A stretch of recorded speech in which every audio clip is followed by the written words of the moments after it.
Le monde est en train de basculer. Et la Chine se prépare depuis longtemps à réduire son exposition aux États-Unis en se diversifiant dans tous les domaines. Partenaires commerciaux, investissements, mais aussi devises et systèmes de paiement.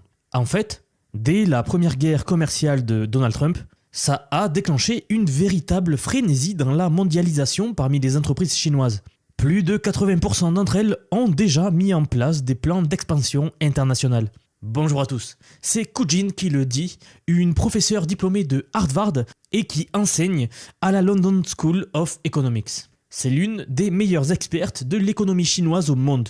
Et nous allons voir ça aujourd'hui. Elle nous explique précisément pourquoi la Chine aborde cette nouvelle guerre commerciale en position de force, ce qui n'était pas le cas les années précédentes. Voyez-vous, la Chine est un pays qui privilégie la planification stratégique à long terme, c'est bien connu. Les Chinois ont une stratégie de vision à long terme.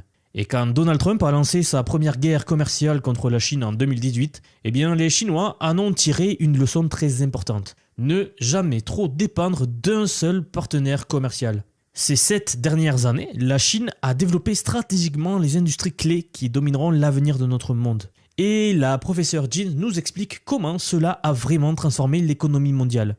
Regardez ce qu'elle en dit. Si l'on examine les véhicules électriques, les panneaux solaires, Huawei et ses nouvelles forces productives, très peu d'entre elles sont destinées aux États-Unis. Cela les a pourtant poussés à saisir de nouvelles opportunités et à signer des accords commerciaux avec de nouveaux partenaires. Le commerce mondial s'est effectivement développé. La position de la Chine dans le monde en termes de part des exportations mondiales a augmenté alors que celle des États-Unis est en déclin. Je pense que la réponse de la Chine pendant que les États-Unis reculent est de s'ouvrir au maximum. C'est pourquoi le Premier ministre Li a répété sa volonté d'ouverture unilatérale. Ce que Kujin vient de dire là est crucial.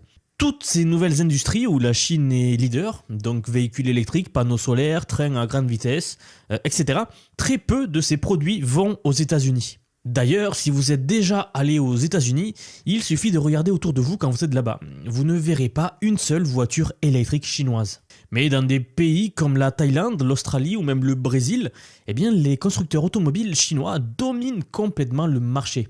Alors maintenant, regardons les 20 économies qui connaissent la croissance la plus rapide au monde. Chacune d'entre elles, ce que vous voyez ici, c'est ce que l'on appelle le Sud global. Je pense que vous avez certainement déjà entendu ce terme à de nombreuses reprises. Le Moyen-Orient, l'Afrique du Nord, l'Asie-Pacifique et l'Afrique subsaharienne. Et en fait, pendant ce temps, regardez, pas un seul pays américain ou européen n'apparaît sur cette liste. De nombreuses économies occidentales stagnent entre 0 et 3% de croissance. Certains sont même au bord de la récession. Et c'est là où il faut prêter attention. À votre avis, devinez qui est le premier partenaire commercial de chacune de ces économies-là émergentes ? Vous l'avez deviné, c'est la Chine. Donc la Chine n'a pas simplement dominé les régions à la croissance la plus rapide, elle est également devenue le plus grand partenaire commercial pour la majorité du monde. C'est pour ça que la Chine peut maintenant supporter et encaisser cette nouvelle guerre des tarifs, cette guerre commerciale, bien mieux que les États-Unis. En gros, la Chine a une pléthore d'options. Qu'on le veuille ou non, la Chine émerge de plus en plus comme une superpuissance. Et j'ai envie de dire, c'est déjà le cas en fait. Il y a 1 ou 2 vidéos en arrière, lorsque j'analysais également cette position dominante de la Chine, je vous avais fait remarquer que l'Occident, nos dirigeants politiques, nos médias, avaient un gros problème d'arrogance face à la Chine et qu'en fait, ils voyaient cette montée en puissance de la Chine mais qu'ils détournaient le regard. C'est comme si on voyait cette superpuissance arriver, qu'elle nous menaçait tous mais qu'on tourne le regard comme s'il n'y avait rien qui se passait. Et franchement, à mon avis, ce n'est pas du tout la bonne stratégie. Mais alors, pas du tout. Pourquoi faire comme si de rien n'était ? Pourquoi dénigrer ? Pourquoi les prendre de haut alors qu'en fait, ils sont en train de remodeler l'économie mondiale ? Au contraire, si on veut vraiment avoir une chance de pouvoir lutter contre une superpuissance émergente comme celle-ci, il faut tout simplement voir la réalité en face. Et encore une fois, je ne suis ni pro-chinois ni anti-chinois. Je l'ai déjà dit, mais je le redis, j'habite avant tout en France. Et en géopolitique, lorsqu'il faut faire des coups stratégiques, il vaut mieux avoir la vraie vision des choses au lieu d'être perché dans sa tour d'ivoire en croyant que nous sommes supérieurs à tout le monde. Franchement, c'est ce qui a été fait par de nombreux dirigeants occidentaux les dernières années, ça ne marche pas. Mais bon, quoi qu'il en soit, l'ascension de la Chine, ça ne s'arrête pas là. En fait, ce n'est pas juste une question de qui grandit, c'est aussi une question de qui décline. Il faut l'avouer, les économies occidentales ne sont plus ce qu'elles étaient. L'américain moyen, et même l'européen d'ailleurs, eh bien, n'a tout simplement plus le même pouvoir d'achat qu'il y a des décennies. Et cette tendance ne fait qu'empirer. C'est là que ça va être un énorme problème pour Donald Trump, parce que son plus grand levier dans cette guerre commerciale est censé être le marché des consommateurs américains. Mais que se passe-t-il quand ce marché n'est plus du tout aussi puissant qu'avant ? Il ne reste plus que le secteur industriel, où les États-Unis ne font tout simplement pas le poids face au secteur industriel de la Chine, la plus grosse industrie du monde. Alors ne me comprenez pas mal. Cette nouvelle guerre commerciale, eh bien, elle va causer de la souffrance à court terme pour les deux économies. Cela ne va pas aller dans un sens unique, ça ne va pas permettre à la Chine de faire un énorme boom. Au contraire, ça va endommager les deux parties. Mais c'est là où il faut regarder à plus long terme. Un seul pays a la capacité à long terme donc de s'en sortir vraiment. Et je pense que la Chine eh bien, se prépare à ce moment depuis des années en renforçant ses relations commerciales à travers le monde, à travers ce qu'on a vu tout à l'heure, à travers une influence accrue dans les pays émergents et les pays à plus forte croissance. Rien que l'année dernière, la Chine a annoncé qu'elle n'appliquerait aucun tarif douanier pour tous les pays en développement, consolidant donc, comme je viens de vous le dire, sa position de leader commercial pour le Sud global. Et pendant ce temps, les États-Unis ont actuellement des sanctions sur plus d'un tiers de l'économie mondiale, y compris 60% de tous les pays pauvres. Regardez cet exemple. Si moi, je suis un pays en développement qui cherche avec qui commercer, eh bien le choix est assez évident. La Chine est clairement le partenaire idéal ici.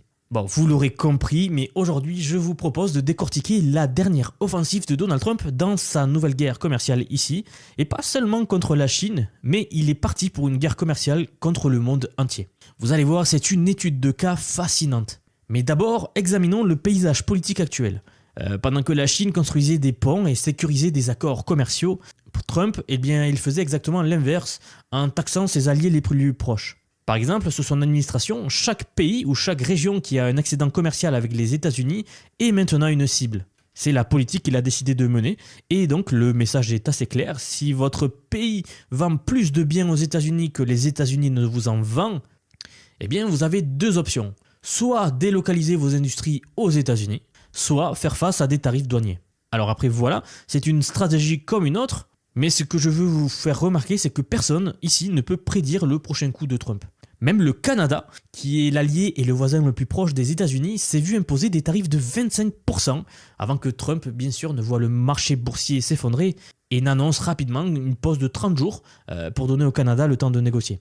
Alors je sais que vous êtes très nombreux à me regarder depuis le Canada, donc n'hésitez pas à me partager votre ressenti en commentaire de la vidéo. J'aimerais bien avoir votre point de vue par rapport à cette situation-là, et notamment ce qu'il s'est passé avec Donald Trump.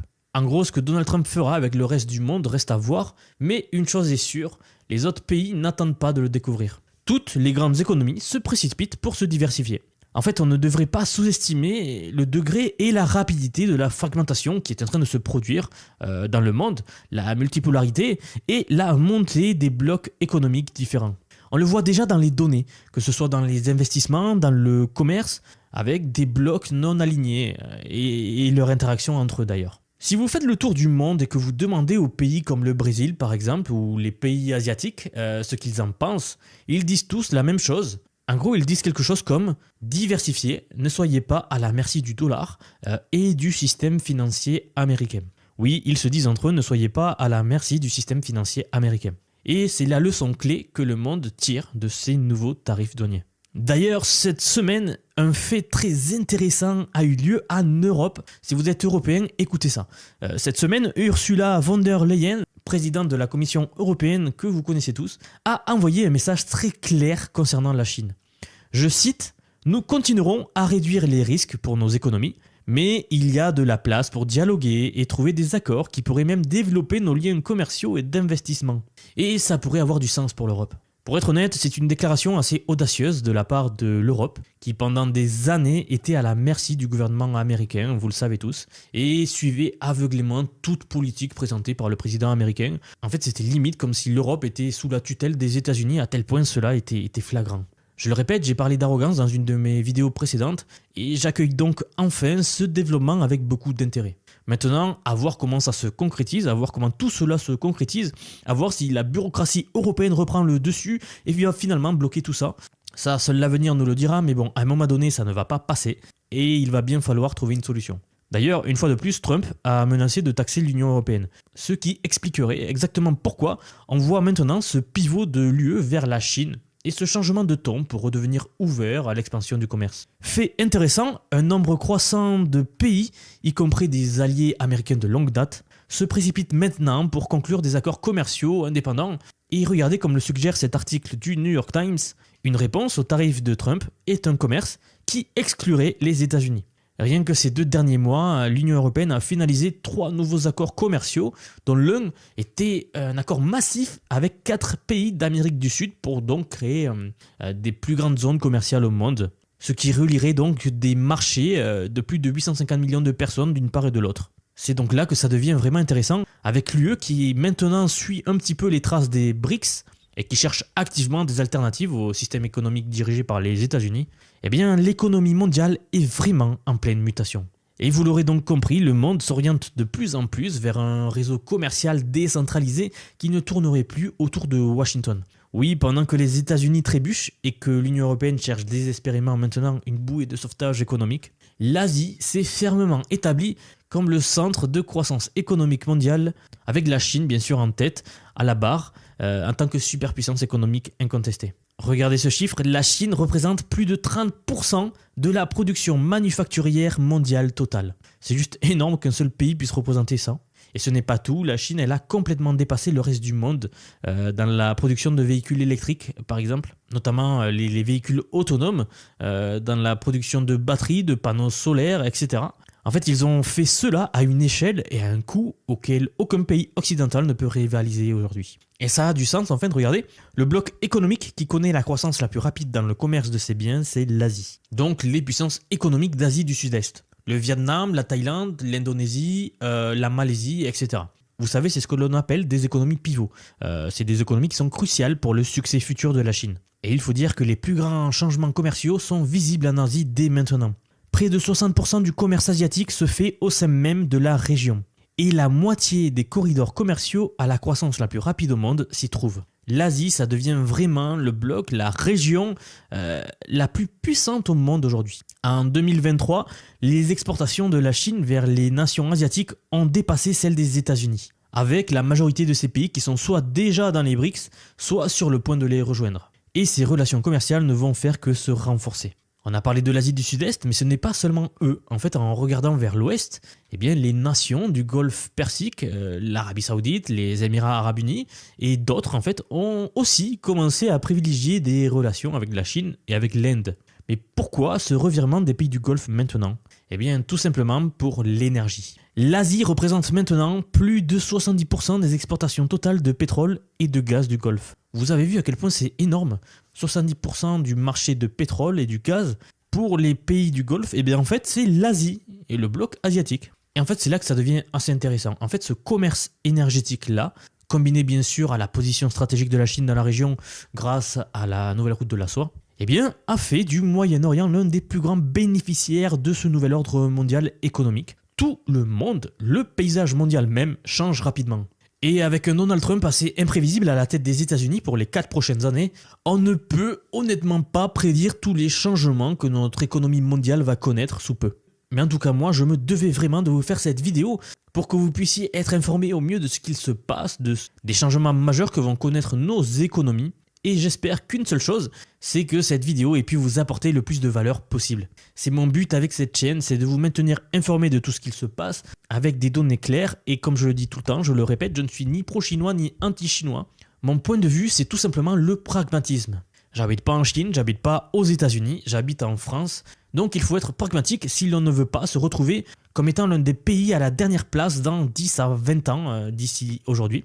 Donc oui, la Chine est en train d'émerger comme une superpuissance, les États-Unis sont en train de perdre énormément d'influence dans le monde, le dollar même est en train de perdre sa valeur, et face à tout cela, nous la France, nous qui nous trouvons dans l'Union européenne, eh bien il va falloir se réveiller très vite, car ce que l'on faisait les dernières années ne marchera plus à l'avenir. Donc voilà, si ce n'est pas déjà fait, vous pouvez vous abonner à la chaîne si la vidéo vous a plu, et si vous ne voulez perdre aucune des vidéos et d'analyses de ce type-là. Ici, on sort souvent ce genre de contenu, donc voilà, n'hésitez pas à vous abonner pour soutenir la croissance de la chaîne. En tout cas, c'est tout pour moi, je vous dis à très vite pour la prochaine vidéo.